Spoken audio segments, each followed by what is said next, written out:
Hello everybody, I'm Scrimble and welcome to the first episode of my new podcast, Fossil Frontier, a paleontology podcast brought to you by WKNC 88.1. This show will be dedicated to talking about my favorite fossils and prehistoric phenomena. We're going to explore some of Earth's ancient treasures and uncover the stories they have to tell. So if that's something you're into, you better lock in because this week we are talking about carcinization. Why do things keep evolving into crabs? What can we do to stop it? Will everybody become a crab sooner or later? Stay tuned to find out. Okay, so picture this. It's the late Devonian period, about 365 million years ago. While tetrapods were first beginning to explore land, bony fish and coral reefs were taking over underwater. At this point, the first decapod crustaceans are also appearing. These organisms belong to order Decapoda, the ancestors of shrimp, lobsters, and crabs.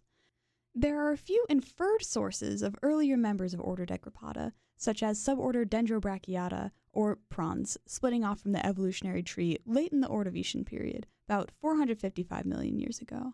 But the earliest actual fossil of order Decapoda is the Paleopolemon, a lobster-like organism with antennae and two front claws.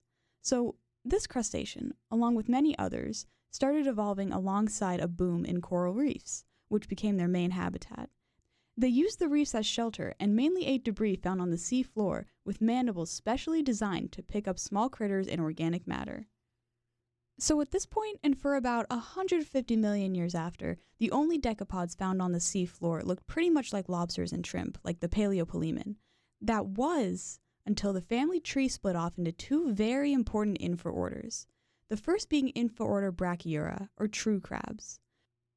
The first true crab was Carcinization, which came from about 150 million years ago, and while it still had a somewhat elongated body and antenna like a lobster, scientists have agreed that this is the first true crab.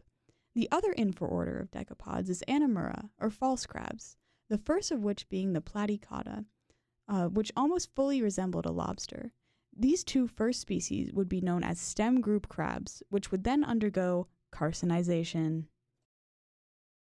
So, carcinization is the process that has been seen time and time again, in which crustaceans that at first resemble lobsters begin to evolve to have more crab-like features, such as a shorter and flatter body.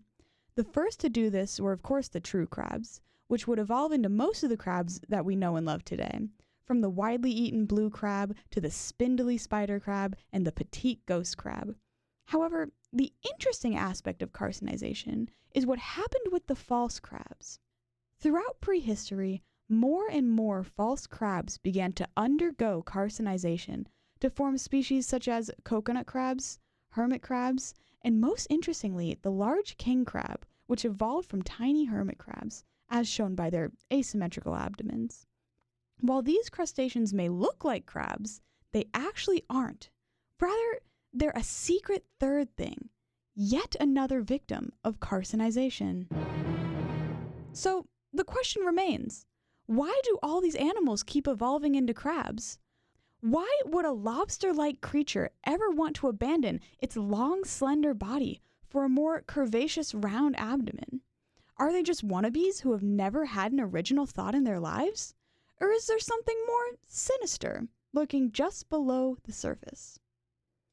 Well, the answer is actually pretty straightforward. So, during the Cretaceous period, about 100 million years ago, there was a process called the Cretaceous Crab Revolution, in which most of the true crabs that are around today evolved. This evolution was coupled with the wider Mesozoic Marine Revolution, which occurred in response to the appearance of shell-crushing predators such as the ichthyosaur and plesiosaur. Many sea creatures developed stronger shells and better strategies to protect themselves from these dinosaurs. Furthermore, the false crabs began developing crab-like bodies in response to this revolution, presumably for greater mobility both in the water and on land, as well as a greater ability to escape the shell-crushing ichthyosaur. It makes sense why they would want to abandon their lobster-like ways for a crab lifestyle. These adaptations allowed the false crabs to survive longer and reproduce more, so they were selected in the evolutionary gene pool.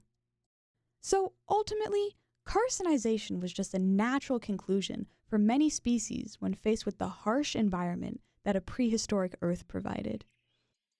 You know, it's something to think about. With all the pressures of daily life, work, school, relationships, giant shell-crushing dinosaurs, maybe we should all consider ditching human life to become one of the crabs. Thank you for listening to the first episode of my new podcast, Fossil Frontier. This has been a WKNC podcast. Good night, and I love you. The audio used in this podcast was Song Thrush Nature Field Recording Garden Atmo, recorded by Garuda 1982, and Dramatic 11, recorded by Digifish Music under Creative Commons license.